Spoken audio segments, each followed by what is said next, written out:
Bonjour à toutes et à tous, bienvenue mesdames et messieurs dans les rendez-vous de la nutrition. La dernière fois, nous avons parlé des épices et nous vous avions donné rendez-vous pour parler cette fois-ci des aromates. Et on y est, nous sommes avec Daniel Plia, notre naturopathe, pour parler des aromates. Quel est le bien fondé de leur utilisation quand c'est naturel? Quels sont ces aromates-là dont on va parler aujourd'hui? Je vais vous laisser le soin de le découvrir tout au long de cette émission. Daniel Plia, merci d'être là. Merci, heureuse. Bonjour à tous les téléspectateurs. Je suis heureuse d'être là avec vous. Heureuse et encore plus heureuse de vous avoir. Voilà. Alors, les aromates, on en parle. Là, nous avons le basilic, le persil, le thym, le laurier, ainsi de suite. Il y en a tellement. Il y en a tellement, ma chère heureuse, que je te dis, le petit temps que tu me donnes pour en parler, c'est du massacre. Parce que je dis, je pourrais passer 1 heure à te parler de chacune de ces aromates et de leurs vertus. Mais est-ce qu'on les utilise comme il se doit? Comme il se doit, hélas non. Hélas, non. Et déjà, comme je vous l'ai dit, je rappelle ce que j'avais dit dans une émission précédente. J'ai expliqué que dans aromate, vous avez arôme, vous avez saveur, vous avez donc goût. Quand tu dis arôme, tu dis saveur, ça veut dire que ça donne du goût. Oui. Très bien. Donc, imaginez un aliment, une préparation qui n'a pas d'arôme et qui ne sent pas bon. Vous verrez donc là, déjà, à quoi servent les arômes. Les aromates stimulent l'appétit. Regarde quand on t'a mis de l'affinity dans ta sauce crin-crin ou dans ta sauce gombo, elle ne réveillerait pas en toi les mêmes dispositions d'appétit qu'une sauce crin-crin dans laquelle on n'a pas mis de l'affinity. Il y a la vue, il y a l'odorat, il y a le goût, et puis maintenant le 4e élément, c'est ce que ça va faire à l'intérieur. Mais sur la vue et l'odorat étant relié directement à votre cerveau, vous déclenchez un bon processus, c'est ce qu'on appelle la stimulation, le stimulus, qui permet de vous dire, là je vais vraiment bien manger, l'odeur là m'attire, je vais m'asseoir, l'arôme. On va choisir 5 arômes. Tu y vas, tu me l'as dit, et puis moi je déclenche. Parce que si je commence, la liste va être kilométrique. Bien, je prends le basilic. Très bien. Le basilic. Comment doit-on l'utiliser? Et qu'est-ce que ça fait dans l'organisme? Le basilic, qu'on appelle basilic africain, qu'on appelle aussi chayo, mais le basilic, la plante, le basilic, il est un peu de la même famille que le romarin. Première règle, dans la gestion des aromates, ne les mélangez pas à l'avance. Donc vous êtes en train de comprendre que vos histoires de 5 épices, de 5 aromates, de 8 aromates, de 10 aromates que vous faites là, c'est du n'importe quoi. Le basilic a sa vertu, c'est un antitussif puissant. C'est un nettoyant du foie. Et si tu me dis le romarin, je te dirais, il travaille un peu en symbiose avec le romarin.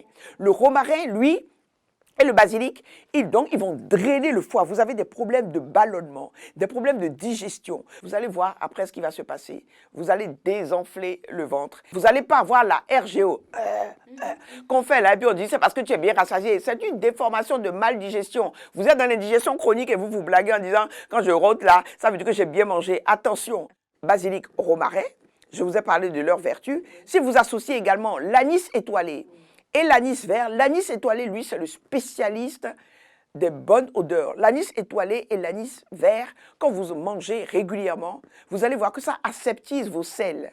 Vous n'aurez plus d'odeur, les selles ne vont plus puer, les selles vont sentir bon.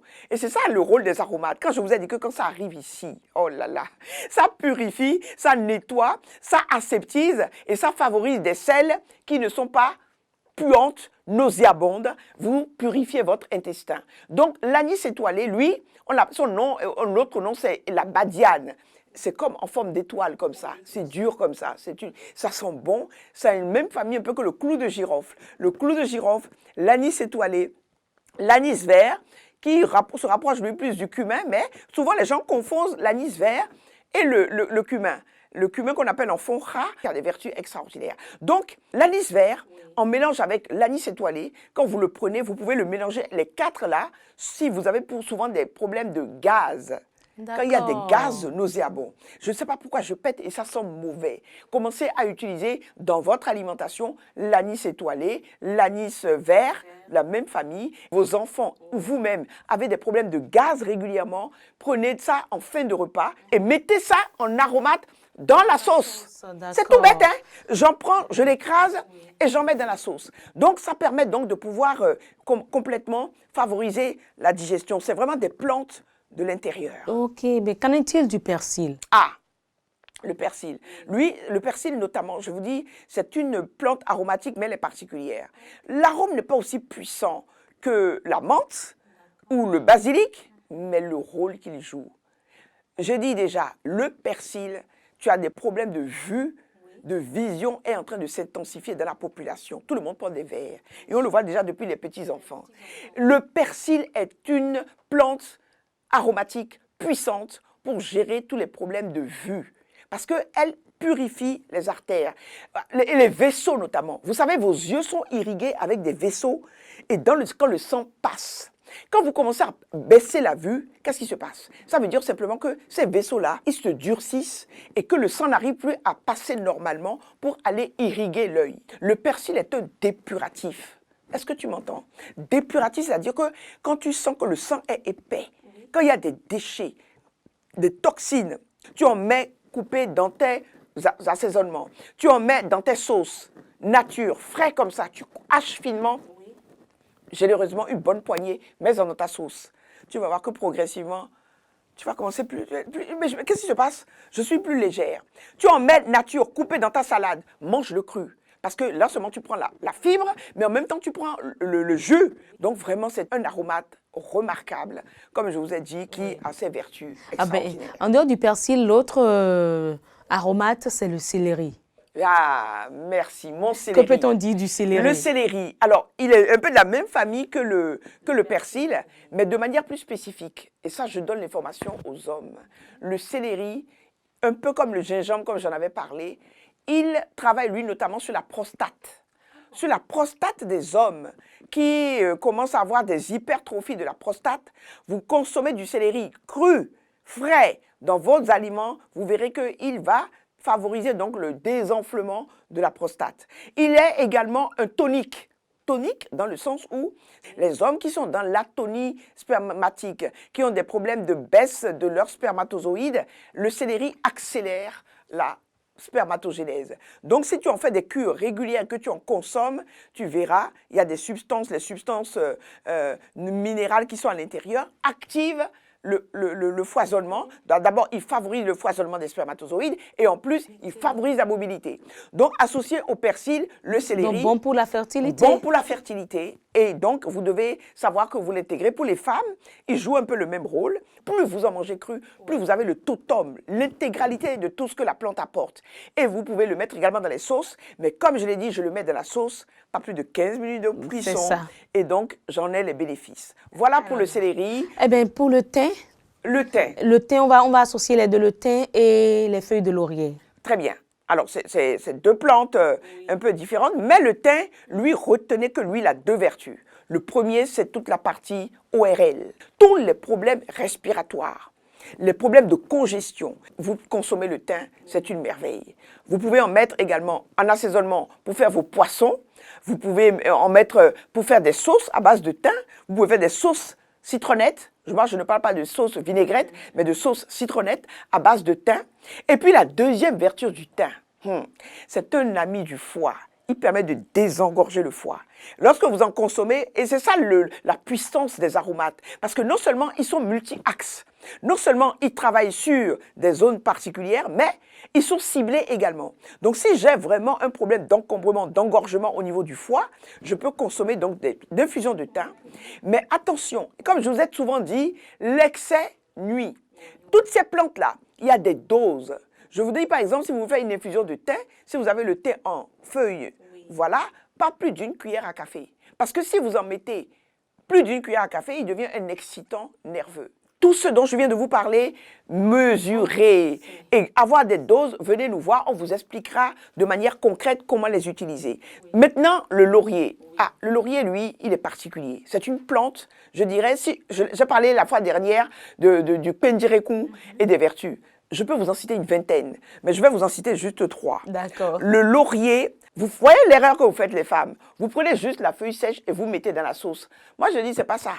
Prenez-moi la feuille, écrasez-la et mettez dans la sauce. Et si bien que quand vous mangez, ce n'est pas simplement l'odeur. Parce que quand vous mettez le laurier Bien dedans, sûr. c'est juste l'odeur que vous prenez. Oui. Alors que moi, je vous dis, mettez-le à l'intérieur. Il a des vertus atopiques contre les problèmes d'acné, contre les problèmes d'eczéma, contre les problèmes de mauvaise circulation au niveau de la peau. Le laurier, il est magistral. Il est un anti toutes les parties respiratoires. Oui. Vous avez des problèmes en association avec le thym. Bingo, vous allez voir que ça calme également les toux, les bronchites, les bronchopulmonaires, les toux grasses, les problèmes asthmatiques. Le laurier est là. C'est bon, et oui, mais là, le trop-plein nuit, comme on le dit souvent. Mesdames et messieurs, nous prenons une courte pause et on revient pour poursuivre. Au cœur des marchés et des foyers béninois, l'alimentation est une clé essentielle pour la santé et le bien-être. Chaque jour, des familles se nourrissent de la richesse de notre terre. Dans nos écoles, l'ANAN veille à ce que chaque enfant reçoive un repas équilibré. Une nutrition saine soutient leur croissance, leur concentration et leur réussite scolaire. L'ANAN est présente dans les communautés pour coordonner les interventions de l'État au profit des couches vulnérables et pour promouvoir dans les familles la préparation de repas équilibrés et riches en nutriments. Agence nationale de l'alimentation et de la nutrition ANAN, comprendre pour agir en faveur de la nutrition. Alors, mesdames et messieurs, nous parlions donc des aromates, comment les utiliser et quels sont les effets de ces aromates-là sur notre santé. On a compris avec Daniel que les aromates, ce n'est pas que pour la cuisine, c'est pour tout notre être. Alors, Daniel, des conseils pratiques pour un bon usage quotidien. Conseils pratico-pratiques, écoutez-moi bien, et notamment hommes comme femmes, et même les enfants qui sont en train de suivre cette émission. Retenez que les aromates, c'est ça qui fait la cuisine. Épices et aromates, si tu n'as pas ça dans quel que soit le plat, écoutez-moi bien, quel que soit le plat, si vous ne les avez pas, vous n'avez rien compris à la cuisine. Deuxième élément, comment les gérer? C'est là que devient l'art de la cuisine. Quelle quantité? Si tu mets trop de piment, immangeable. Trop de sel, immangeable. Trop de gingembre, immangeable. Trop de voilà. Trop. On a parlé des épices, on a parlé des aromates. J'en mets trop, ça devient immangeable. Donc, il faut apprendre à gérer ça. Et donc, troisième élément, les aromates, les préférés frais. Vous avez entendu? Frais. Allez dans les jardins, allez me chercher le persil frais, le basilic frais, la menthe fraîche. Trouvez-les frais. Parce que là, vous avez le totem de tout ce qui est dans la plante. Et après, vous pouvez bien sûr, quand il commence à se sécher, vous pouvez les laisser sécher et le récupérer. Mais retenez que quand vous les prenez, si ça doit vous apporter des valeurs nutritives et réparatrices, c'est 90% quand c'est frais. Quand vous êtes en séché, oui, on tombe à 40%. Donc, on a tout intérêt à utiliser les aromates. Les aromates fraîches. Et je vous dis, ça change tout. Quand vous en mettez dans votre sauce, vous mettez de la menthe fraîche, ça n'a rien à voir que si vous mettez de la menthe séchée. Définitivement, retenez que plus c'est frais et plus c'est consommable. Quatrième conseil, vous ne me mélangez plus les aromates. Je prends l'exemple du persil. Le persil ou le basilic, c'est des aromates et elles ont leurs vertus. Plus il y a de mélange, plus vous tuez l'arôme. Prenez vos soi-disant 5 épices, 8 épices là. Quand vous sentez, parfois moi j'ai fait le test, je sens mais je dis mais... Finalement, c'est quelle odeur? Merci ma chérie. Quelle senteur en fin de compte? Mais c'est où? C'est quelle senteur en fin de compte? Oui. Non, rentrez dans le monde de la cuisine. Je veux dire, exhaler les bons arômes de vos aromates. Parce que là, non seulement vous vous faites du bien, je vous ai parlé au début, rappelez-vous, de tous vos sens qui rentrent en compte, mais surtout au niveau du bien-être et de la santé, c'est une merveille. Plus de mélange.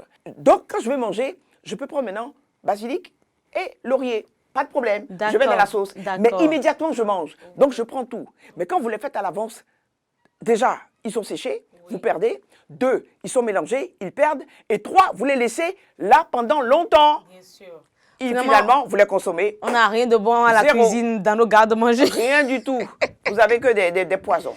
Et bien voilà, mesdames et messieurs, c'est tout pour cet entretien consacré aux aromates, comment les utiliser et quels sont leurs bienfaits pour notre santé. Nous avons eu toutes les informations utiles avec Daniel Pliard. Rendez-vous la prochaine fois pour parler des aliments ultra transformés. Un véritable danger pour la santé, on va nous le dire.